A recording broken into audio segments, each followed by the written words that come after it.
in the world of building businesses and startups, there's a real challenge in that you quite often hire extremely motivated, determined people who want to go and do their job in effect.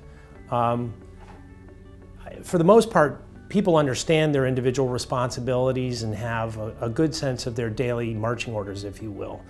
But when you bring everybody together, again, because of the fluidity of a startup environment, quite often I see, and I've experienced directly, trying to manage the challenge of how people do and don't work well together. And specifically, it's not simply about getting people to play nice, but it's actually getting people to change simply how they communicate. That is a breakthrough for the level of collaboration in your organization. In other words, communication, something so simple, has this enormously powerful impact on the level of collaboration that will actually take place. How do we think about it? My analogy is that language is like the electric current that is flowing around an office. And if you think of a work team or people in the organization, they kind of form a circuit. So the language of current is flowing through the circuit of the work team.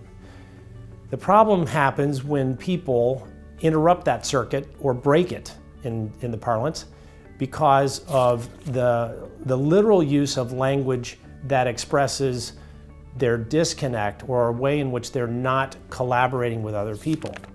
And there's a real secret here, which is, if you learn nothing else, eliminate the word "but" from your parlance. Get it out of your vocabulary.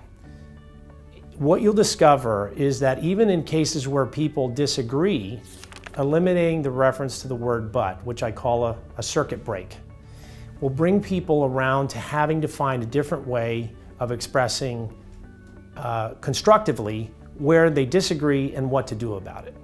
So if I have the ability to come in and say, I like this, but I don't like that, we've basically drawn a line in the sand and I haven't offered anything constructively to solve the problem.